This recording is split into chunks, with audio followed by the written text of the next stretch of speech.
Morning students, welcome you all. जैसा कि हमने प्रीवियस वीडियो जो पढ़ी थी उसमें हम क्या कर चुके थे, हमारा जो चैप्टर नंबर 5 था वो हम कंप्लीट कर चुके थे, जिसमें हम कोशिका के बारे में, उसके अंगों के बारे में पढ़ा था। वो हम चैप्टर कंप्लीट कर चुके थे। आज हम जो चैप्टर स्टार्ट करने वाले हैं वो चैप्टर नंबर 8 स्टार्ट करने वाले हैं, जिसका नाम है गति। यानी इस चैप्टर में हम गति के बारे में पढ़ने वाले हैं।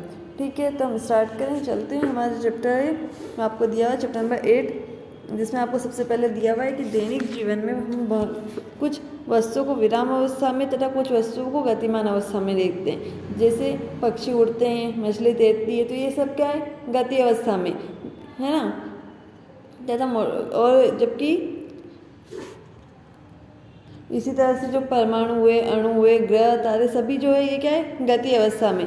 हम प्राय समझते हैं कि कोई वस्तु गति तभी है जब वह समय के साथ अपनी स्थिति को परिवर्तित करती है। हम ये जानते हैं कि हम क्या कहेंगे, वस्तु को गति कब कहलाएगी, यानी वस्तु में कह रहे हैं कि हम उसकी गति कर रही है, वो चल रही है, तो किस कैसे कहलाएगी, जब वो क्या होगी, जैसे जैसे हमारा टाइम आगे बढ़ रहा है वो वैसे वैसे क्या करे, अपना क्या करे, अपनी जो गति है वो क्या कर रही होगी, चेंज कर रही होगी, है ना।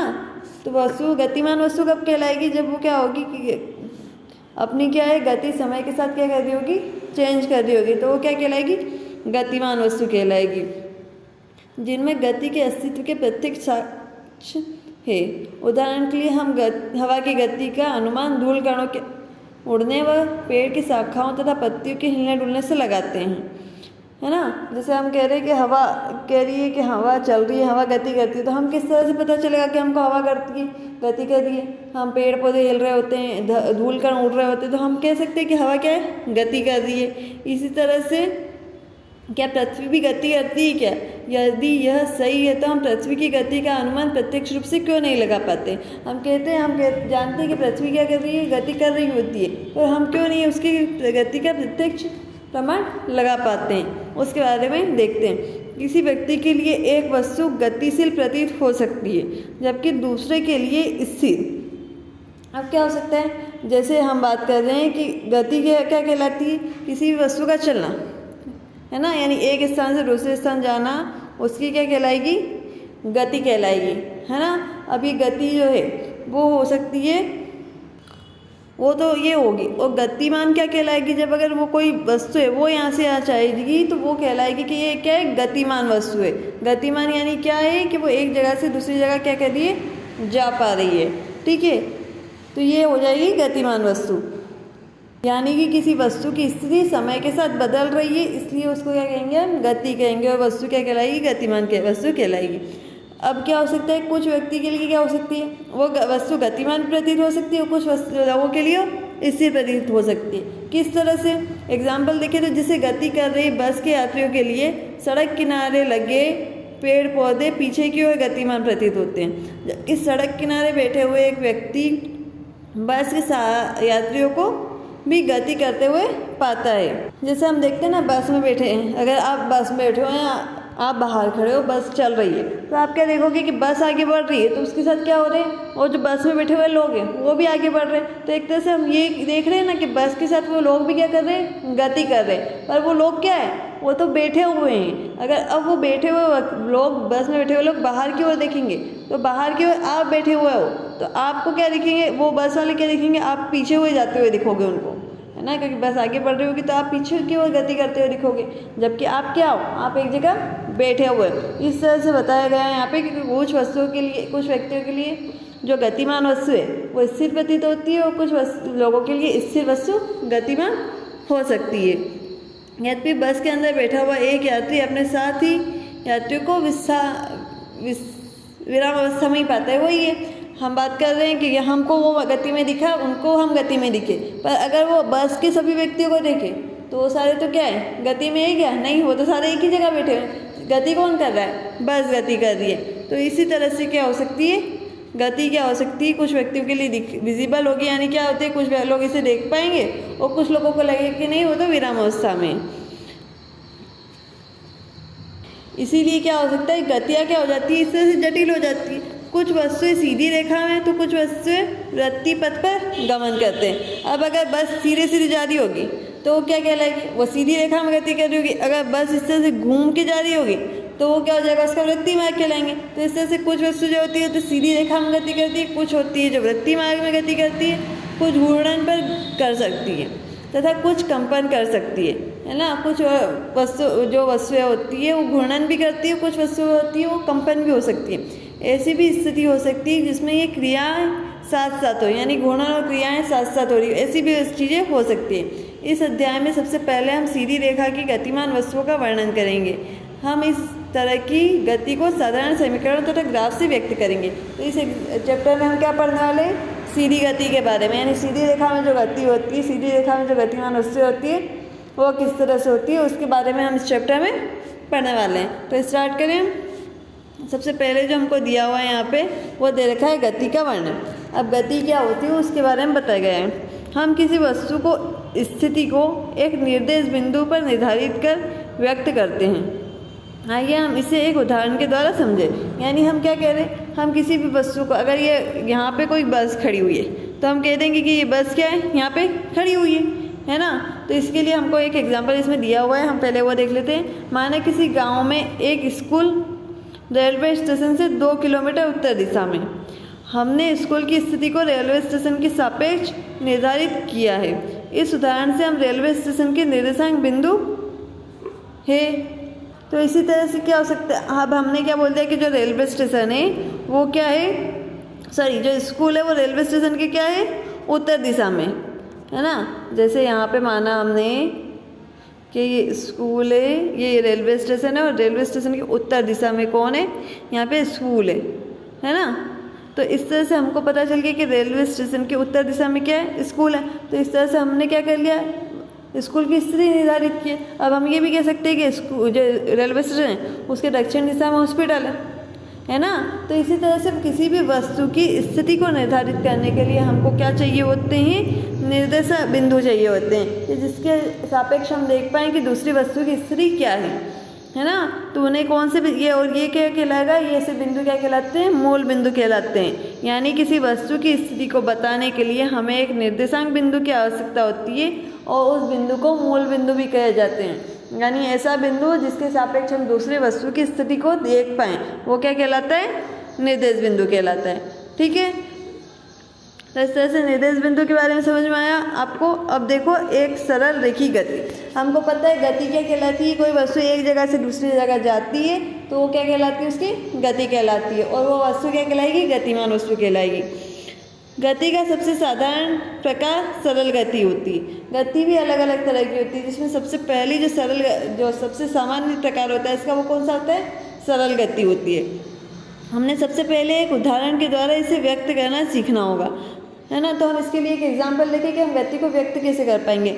माना कोई एक सरल रेखी पथ पर गतिमान है ना। वस्तु अपनी गति बिंदु ओ से प्रारंभ करती है जिसमें निर्देश बिंदु माना जाता है। माना कि विभिन्न क्षणों में ए बी सी वस्तुओं की स्थिति को प्रदर्शित करते हैं। पहले यह सी और बी से गुजरती है तथा ए पर पहुंचती है। इसके पश्चात यह उसी पथ पर लौटती है और बी से सी गुजरते हुए सी तक पहुंच जाती है। वस्तु के द्वारा तय की गई दूरी OA प्लस AC है, अर्थात 60 प्लस 35 किलोमीटर यानी 95 किलोमीटर। यानी कि हमको इस तरह से क्या बोला गया है, एक तरह से इस तरह से ग्राफ बताया गया है। ठीक है, हमने क्या माना है कि कोई वस्तु है ना, कोई वस्तु है जो कहाँ से स्टार्ट कर रही है, अपनी गति स्टार्ट कर रही है बिंदु O से। ये आपको बिंदु O दिख रहा है यहाँ पे, यहाँ से क्या कर रही है, वो अपनी गति स्टार्ट कर रही है ना। और वो गति करते हुए सबसे पहले कहाँ, पहले ये C बिंदु है, ये B बिंदु है और ये A बिंदु है। तो पहले जाती है वो C से B की ओर, है ना। पहले यहाँ से जा रही है वो यहाँ पे होते हुए फिर A की ओर जाएगी, है ना। और फिर लौटते हुए क्या करेगी, A से फिर B पे आएगी और फिर C पे आएगी, इस तरह से चलेगी। तो इस तरह से वस्तु जो पूरी दूरी तय करेगी वो हो जाएगी OA प्लस AC। क्यों, क्योंकि सबसे पहले वस्तु ने यहाँ से गति स्टार्ट की और यहाँ तक गई, उसके बाद वापस पलट के यहाँ से स्टार्ट की और यहाँ तक आई। तो इसकी वस्तु की गति क्या हो गई, कुल गति देखेंगे तो OA यानी O से A की ओर गई तब प्लस AC, क्योंकि A से लौट के फिर से कहाँ पे आई, C पे आई। तो इस तरह से हम वस्तु की गति बता सकते हैं कि OA प्लस AC क्या हो जाएगी, वस्तु की कुल गति हो जाएगी, यानी वस्तु ने इतना दूरी तय की है ना। तो इसी तरह से हमने देख लिया कि वस्तु क्या इस तरह से गति कर रही है। अब क्या बोला गया है हमको आगे, न कि गति की दिशा। अब ये जो हमारा अंकीमान है ना, ये जो हमको यहाँ पे पता चला कि ये इस तरह से गति कर रही है, ये तो हमको पता चला कि गति की दिशा है, पर हमको ये दिशा बता रही है कि किस दिशा में जा रहा है ना। तो ये अंकीमान क्या बता रहा है कि हमको केवल और केवल किसकी दूरी के बारे में बता रहा है। हमको पता चला कि जो हमारी दूरी है वो टोटल 95 किलोमीटर हुई है ना, बट हमको ये बताया कि किस दिशा में किया हमने नहीं ना, हमने सीधे स्केल खींच दिया और बोला है कि C, A और B के बीच हमने गति करी है और टोटल 95 किलोमीटर गति करी है, पर किस दिशा में करी है पता है, नहीं पता है, क्योंकि दिशा के बारे में हमने बात ही नहीं की। कुछ ऐसी राशियाँ होती है जिन्हें केवल उनके अंकीय मान द्वारा व्यक्त किया जा सकता है।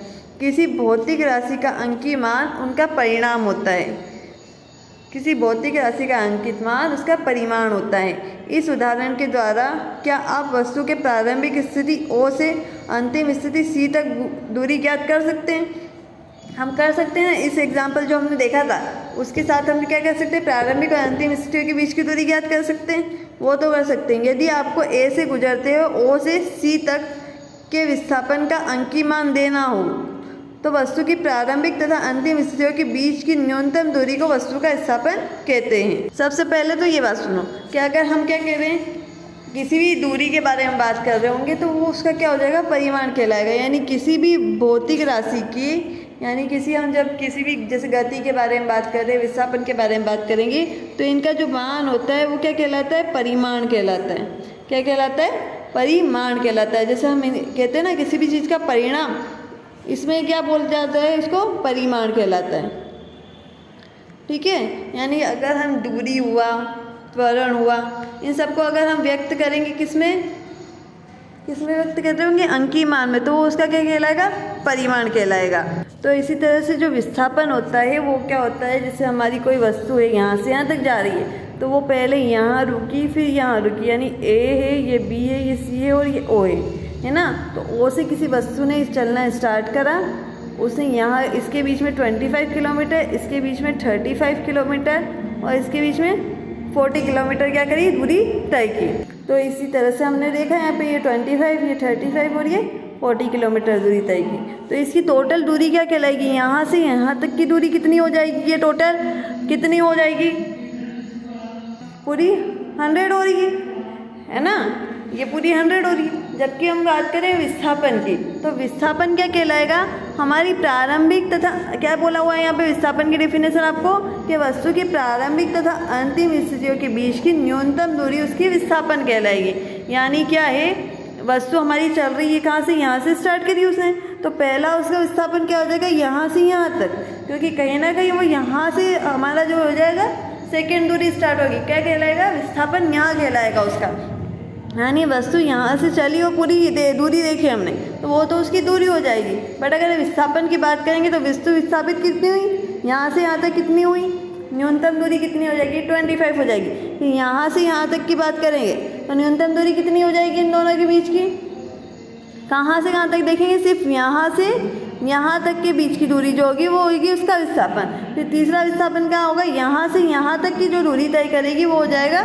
तो इसी तरह से किसी भी वस्तु के प्रारंभिक तथा अंतिम स्थितियों के बीच की दूरी क्या कहलाएगी, न्यूनतम दूरी विस्थापन कहलाएगी। हम इसको एक और एग्जांपल से देखते हैं। जैसे कि हम बात करते हैं कि जैसे हमारे पास कोई वस्तु है ना, वो 3 जगह की दूरी तय कर रही है। यहाँ से यहाँ तक की दूरी उसकी है 25 किलोमीटर, यहाँ से यहाँ तक की दूरी है उसकी 45 किलोमीटर। वस्तु ने यहाँ से दूरी तय करना स्टार्ट की, यहाँ से यहाँ तक पहुँची वो, है ना, और फिर यहाँ से दूरी करते करते हुए यहाँ पहुँची। यानी टोटल वस्तु ने कितनी दूरी तय कर ली, देखो 25, 45 यहाँ तो 70 तो यहाँ हो गई और वापस यहाँ तक गई है तो 45। तो वस्तु की टोटल दूरी कितनी हो गई, 115। यानी वस्तु ने टोटल कितनी दूरी तय की, 115 किलोमीटर। ठीक है, ये तो वस्तु ने 115 किलोमीटर दूरी तय की। अब हमको बात करनी है उसके विस्थापन की। ठीक है, तो वस्तु का विस्थापन क्या कहलाएगा, जैसे हम बात कर रहे हैं ना कि वस्तु क्या हो गई, यहाँ से गई यहाँ तक गई, है ना, यहाँ से यहाँ तक गई और फिर से वस्तु क्या हो गई, यहाँ से चलते हुए यहाँ आई। अब हम बात कर रहे हैं विस्थापन की, है ना, ठीक है। तो वस्तु यहाँ से यहाँ तक गई और यहाँ से यहाँ आ गई। अब वस्तु का विस्थापन जो देखेंगे वो उसकी प्रारंभिक स्थिति तथा अंतिम स्थितियों के बीच की दूरी देखेंगे। यानी जो वस्तु का विस्थापन होगा वो सिर्फ कितना कहलाएगा, 25 किलोमीटर होगा।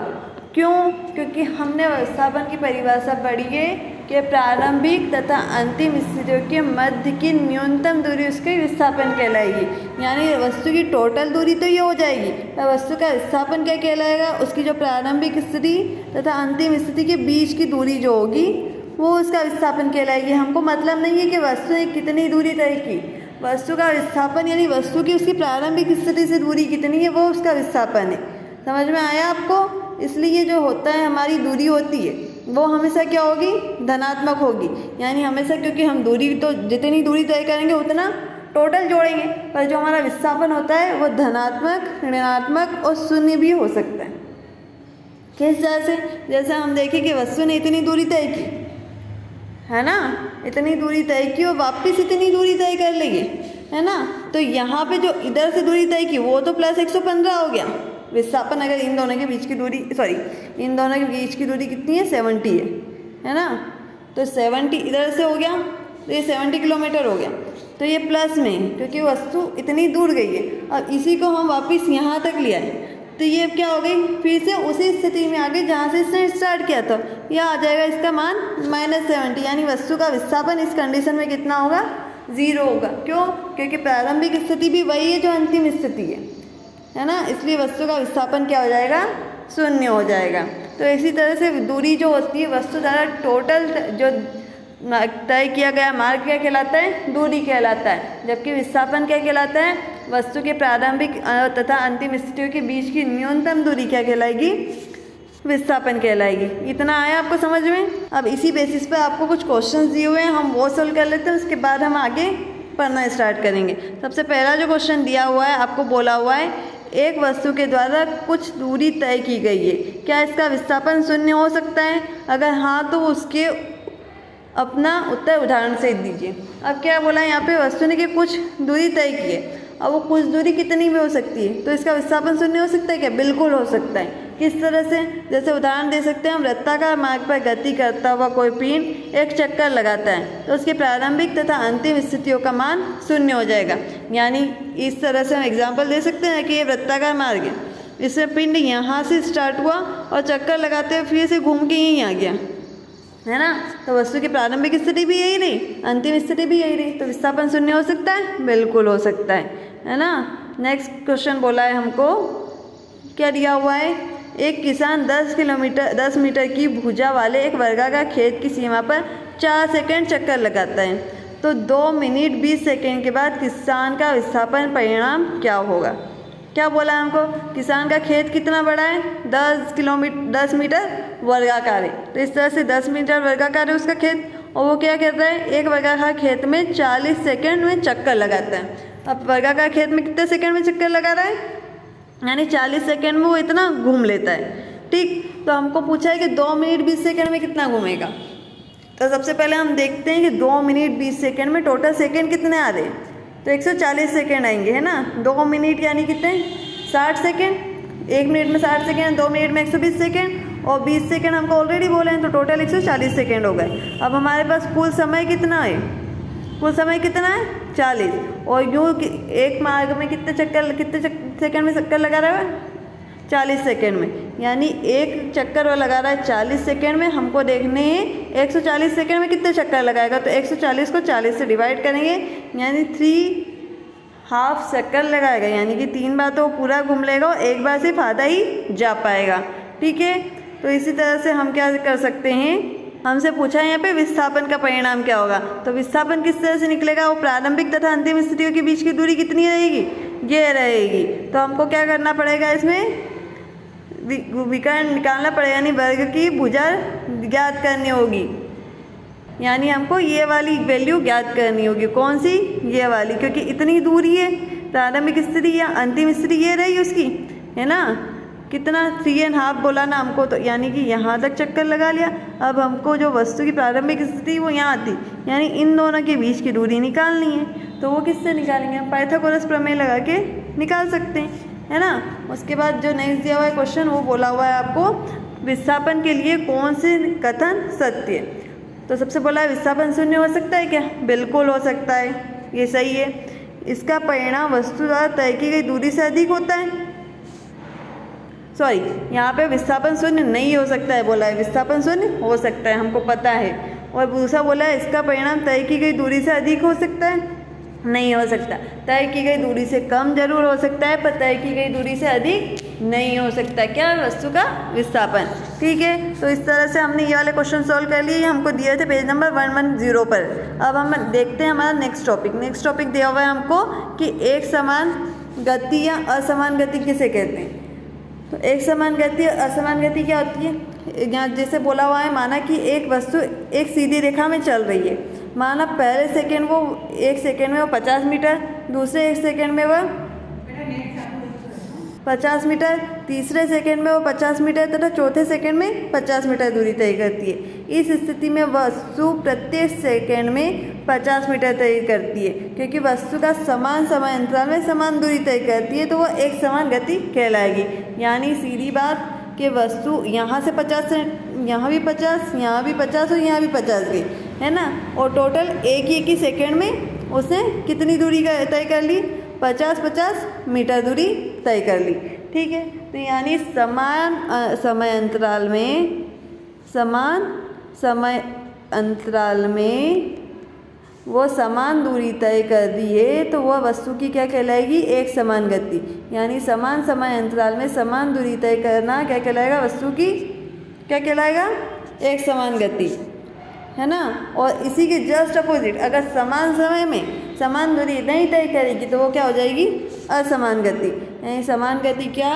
समान समय में समान दूरी तय करना क्या कहलाएगा? एक समान गति। जबकि असमान गति क्या? समान समय में समान दूरी तय नहीं हो रही होगी तो वो क्या हो जाएगी? हमारी असमान गति। ठीक है, असमान गति के एग्जाम्पल देखें तो हम, जैसे हम अगर मैदान में दौड़ रहे हो तो हम कभी धीरे दौड़ रहे हैं, कभी जल्दी दौड़ रहे हैं, वो असमान गति हो जाएगी। हम बाइक राइड कर रहे हैं तो कभी हमें धीरे स्पीड में बाइक चला रहे हो, कभी तेज़ से चला रहे हो, तो वो असमान गति हो जाएगी। ठीक है, तो इस तरह से समान तथा असमान गति के बारे में भी हमने पढ़ लिया। अब जो हमको नेक्स्ट टॉपिक पढ़ना है वो हम पढ़ेंगे नेक्स्ट वीडियो में। ठीक, थैंक यू।